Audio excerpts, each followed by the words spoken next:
Maxwell Hairston ran the fastest 40-yard dash in the 2025 NFL Combine. I believe it was either, some people were saying 4.28, some people were saying 4.29, some were saying 4.3. Either way, it's the fastest time that happened this year.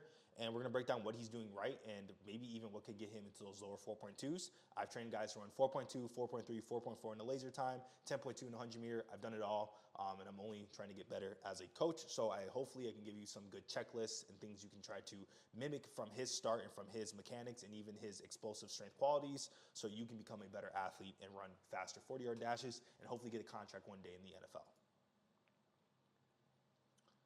So we're just going to cover the start in terms of the setup. This is fine when he's coming down, but once we get into the start position, we're looking for some just quick and key indicators of a good start. First thing is going to be parallel lines, right? We have the parallel lines at 45-degree angle or lower, which is perfectly fine. Then we want hips above shoulder, so that the glute should be a little bit higher than the shoulder or significantly higher than the shoulder, but it should never be below the shoulder, right? That's very obvious to see, and you do not want that. And then we want shoulder above hands. Slightly in front of hands is okay, but we don't want it before the hands. That's going to make you produce more force vertically. And if you go too far in front of the hands, this is even the same thing in the block start, you're going to be able to lack some force production qualities from the lower leg, like the glute, post chain, and even your calves. So that overall is good. Now we're going to cover the acceleration checklist, which is going to be the things we want to see in acceleration that he's doing right. The first thing is going to be a horizontal push with landing under center mass, so a good plant foot. He gets a really deep shin drop. I'm also like this when I sprint. Not everyone does this. Not everyone's going to succeed with this very deep shin drop. But you'll notice this is at 45-degree angle right here. But look where he finishes at extension. Not even close, right? He goes from 45 degrees to like 10 to 20 degrees, huge shin drop, which is great for producing horizontal force. Then the second foot, he lands slightly in front of his center of mass and instantly drives the foot down and back, which is really important. And he gets a huge horizontal push. So shin drop is a huge indicator of horizontal push, and then landing under your center of mass and projecting your hips without your torso shooting vertically is another indicator of horizontal push. Lands under center of mass is next step, and then pushes down and back. He doesn't overextend the hip. Another thing we look for is we don't want the knee to extend before the hip. His hip extends right here, and his knee does not extend, so he gets slightly incomplete triple extension, which is really important for sprinting. Too many people overextend, right? So they get full pretty pictures, that triple extension picture you see in the photos. Even Olympic sprinters, you might see them hit that in the photos, but in actual track meets, they do incomplete triple extension, which looks more like this. So you're hitting this hip extension from the glute, the knee doesn't extend all the way, and then they instantly drive that hip flexor right through the swing leg recovery, which actually brings us into the next point of acceleration, which is low heel recovery and a rapid swing leg recovery. So you want to extend the glute far back enough, but not too far, where the hip flexor can elastically drive straight through below the knee. So we want this foot or the heel to not go significantly above the knee where it's cycling through the butt. We want it to get low heel recovery, which he gets, usually he kind of stops it right around 10 yards, but in those first 5 steps, so let's look at this first 3 steps, I'm sorry.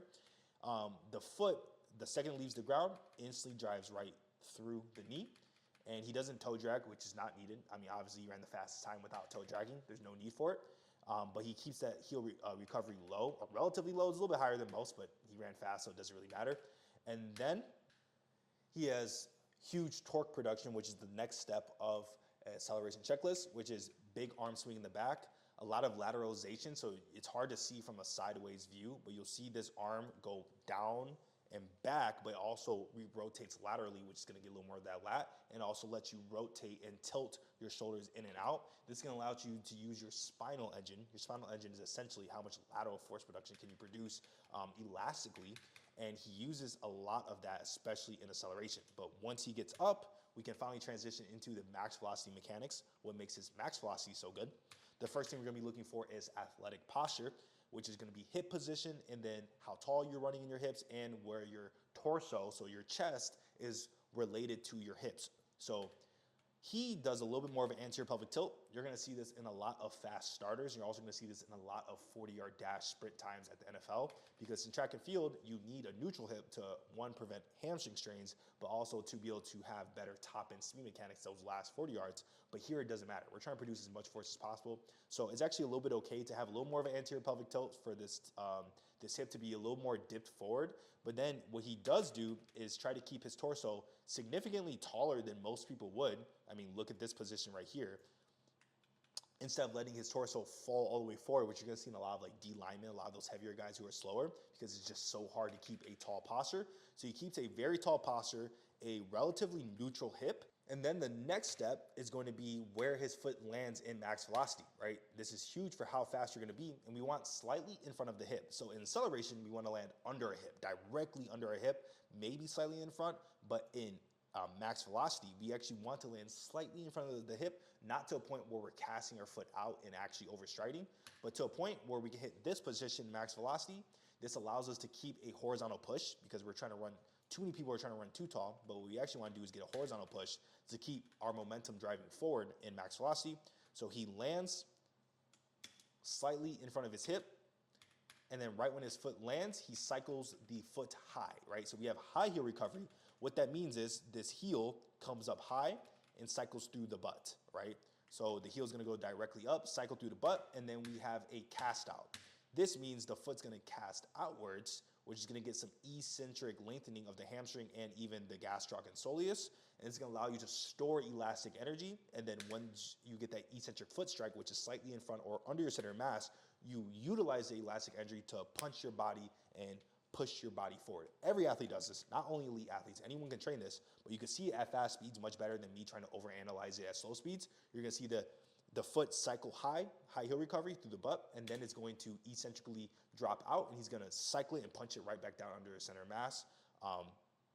Some more simpler cues to be able to do this is simply, when you're sprinting, drive your foot up with your hip flexor and then punch the hammer down with your glute. So you're going to be punching backwards with the glute, and that's going to be a more simple way to be able to produce this result when you're trying to sprint faster. In terms of some numbers, in terms of some physical quality numbers, he had an amazing 10-yard split of 1.5 seconds, which is really good. That shows he has a lot of horizontal force production. And then you can even further tell that from his broad jump. His broad jump was 10'9", which shows that he has amazing horizontal force production qualities. You can obviously improve that by doing stuff like standing broad jumps, standing triple jumps, resisted broad jumps, sled sprints, and even just full range of motion squatting, split squats, RDLs, all the basic stuff that you'll see in most strength and conditioning stuff. And then his standing vertical jump was also really good. I'm pretty sure it was 39 inches, 39'5" or something like that, which is obviously just great. That shows that he has a lot of knee extensor power, a lot of hip extension power from basic lifts like squats, trap bar deadlifts, RDLs. Obviously probably playing, if you want to improve your standing vertical jump, play around more of the accelerated strength range. So that's 70-80% of your 1 rep max. But either way, he has great numbers in terms of vertical force production, horizontal force production, and then the technical side in terms of where his foot is landing over his center of mass, how he projects his body forward at those 45-degree angles, his arm swing, and his elastic power is all great. So there's really not much wrong with this sprint at all, and this is why he ran the fastest time in the NFL in the 2025 Combine. So hope this helps. Watch this video. YouTube recommended for you, and if you want to run faster, hop on the Speed Academy.